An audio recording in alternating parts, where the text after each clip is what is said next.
Naniniwala ka ba sa evil eye, ate? Evil eye? Alam mo kaka-cellphone mo yan. Ano ba yun? Yung may plano ka sa buhay, tapos bigla na lang hindi natutuloy?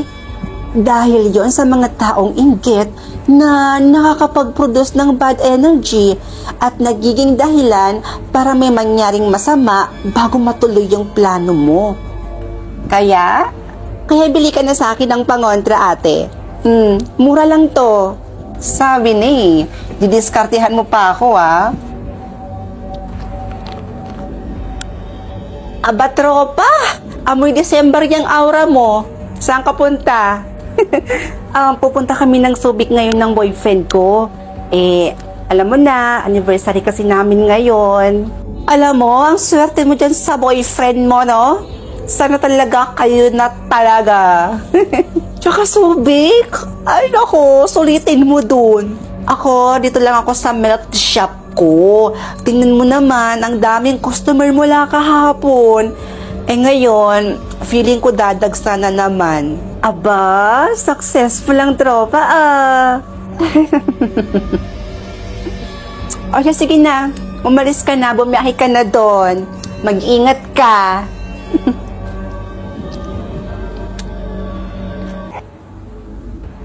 Oh, babe, ready na ako. Nasaan ka na?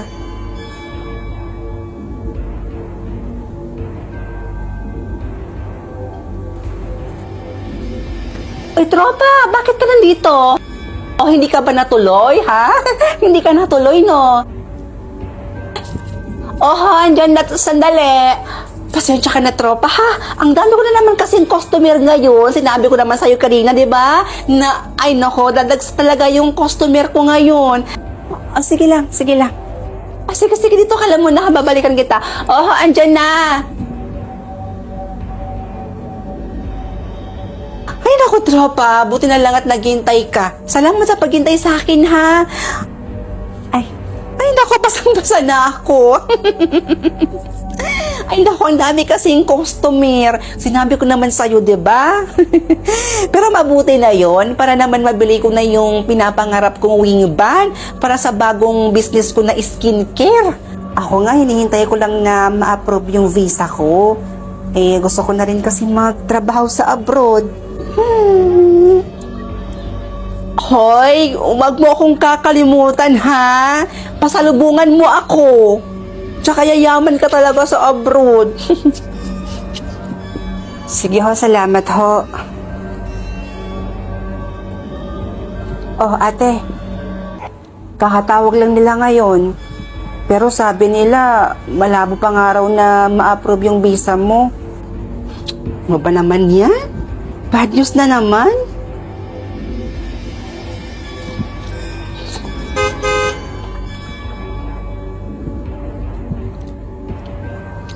Napaka-successful talaga ng tropa mo na yan, ate, no? Tingnan mo, ang dami na nga niyang customer araw-araw. May bago na naman siyang business. Tapos, bumili pa siya ng wing band. Hay, napakaswerte talaga. Yung may plano ka sa buhay, tapos bigla na lang hindi natutuloy? Effective ba yung evil eye pangontra mo?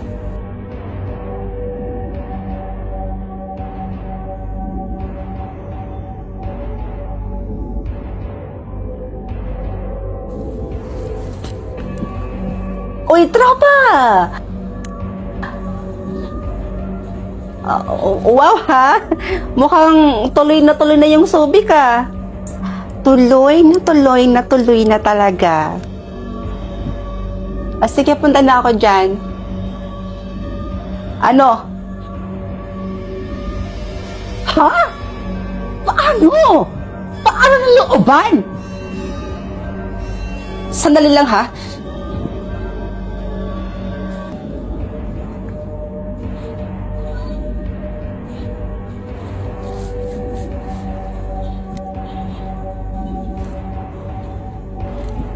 Sis, hello.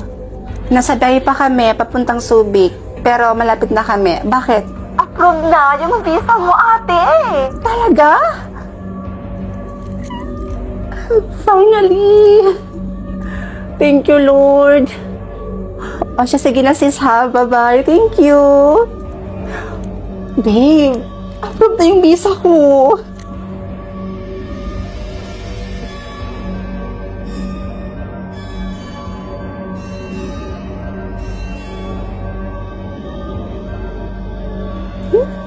Ano yung nasa leeg mo, Iha?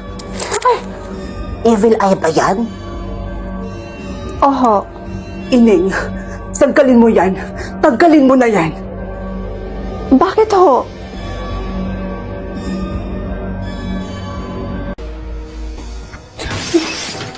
Ikaw na lintik na bulag ka. Aray ko. Lahat na lang ng bagay dito nababasag mo. Nay, sakit po, Nay. Aray ko po. Aray ko, Nay. Bitawan niyo po ako, Nay. Nasasaktan po ako. Wala ka na ng pakinabang, perwiso ka pa at pabigat ka pang hayop ka. Best, tingnan mo. Nakompleto ko na yung mga titulo. Siguro sa susunod na araw, mapapatayo na yung mall. Talaga? Eh, di mabuti. Naku, ito na yung pinakamatagal mo nang hinihintay.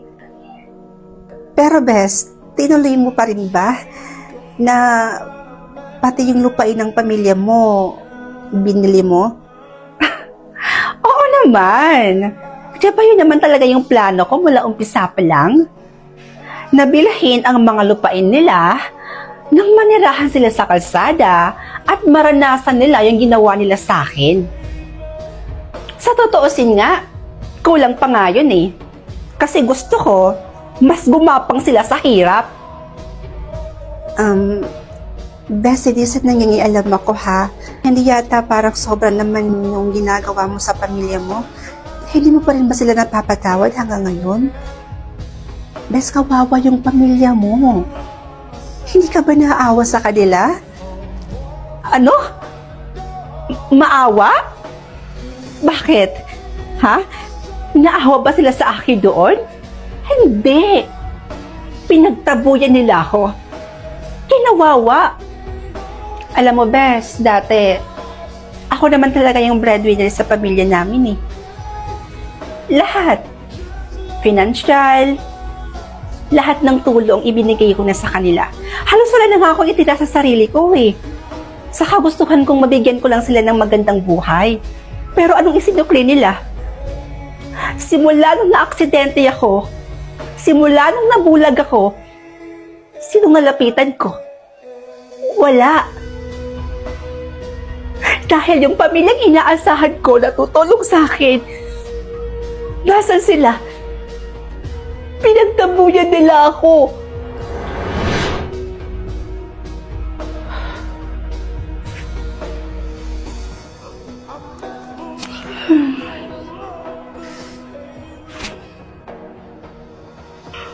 Kanina pa kita hinihintay.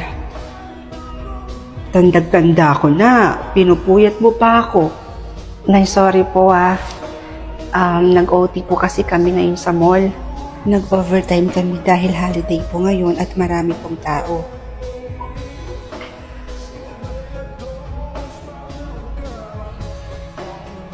Sweldo mo ngayon, di ba? Okay na.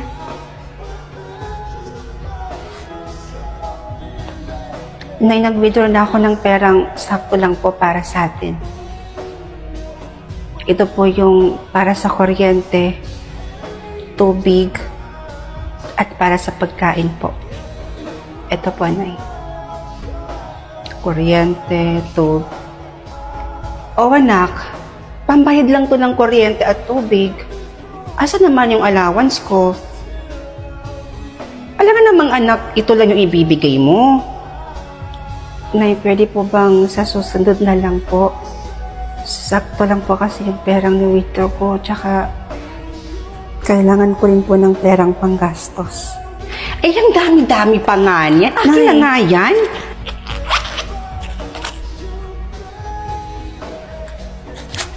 Ayan. Nay, simula sa araw na to, ako na mismo ang hahawak ng ATM mo, ha? Bakit kailangan niyo pang kunin yung ATM ko? Eh, nagbibigay naman po ako sa inyo ng pera. Nay, hindi naman po ako nagkukulang sa inyo eh. Hoy, tandaan mo, nanay mo pa rin ako. Utang mo sa akin lahat ng meron ka ngayon. Kaya pagdating sa pera mo, ako pa rin dapat ang masusunod. Naiintindihan mo.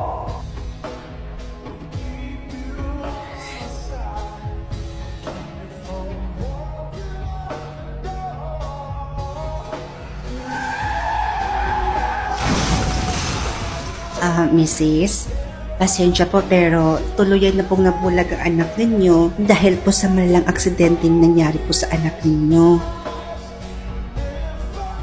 Nay? Nay, anong ulam natin? Aba, ang lakas naman yata ng loob mo maghanap ng ulam.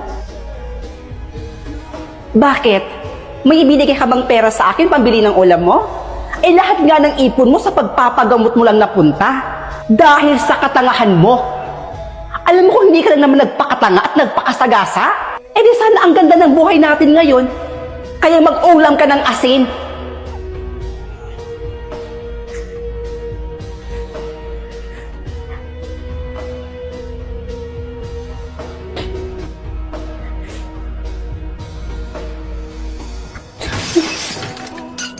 Ano na naman ba to? Nakabasag ka na naman? Nay, sorry po. Sorry po, hindi ko po sinasadya. Araw-araw na lang, Jasmine. Halika nga rito. Ikaw na lintik na bulag ka. Aray ko. Lahat na lang ng bagay dito nababasag mo. Nay, sakit po, Nay. Aray ko po. Aray ko, Nay. Bitawan niyo po ako, Nay. Nasasaktan po ako. Wala ka na ng pakinabang, perwiso ka pa at pabigat ka pang hayop ka. Buisit! Kahit kailan talaga, perwiso talaga yung dala ng bata niyan dito.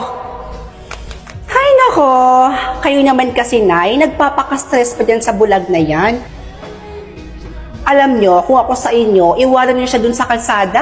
Doon sa malayong lugar, kung saan pwede siyang mamalimos. Ewan ko na lang talaga kung makabalik pa yan dito. Nay, saan po ba talaga tayo pupunta? Kanina pa po kasi tayo lakad ng lakad eh. Pagod na po ako. Oh, nandito na pala tayo. Ay ko. Oh, itong lahat ng gamit mo. Dito ka lang ah. Bakit, Nay? Saan po kayo pupunta? So, hindi naman lang yung sinabi ko. Dito ka lang at wag na wag kang aalis dito. Naiintindihan mo? Babalikan kita kaagad. O sige, Nay. Antayin ko po kayo dito. Bumalik po kayo kaagad, Nay, ha? Sige na.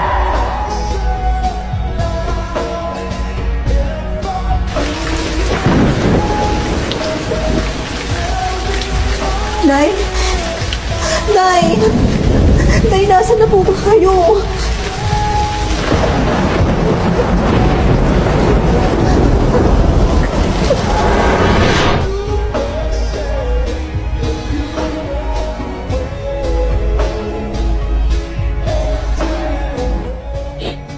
Buti na lang at nakita ako ng mama mo.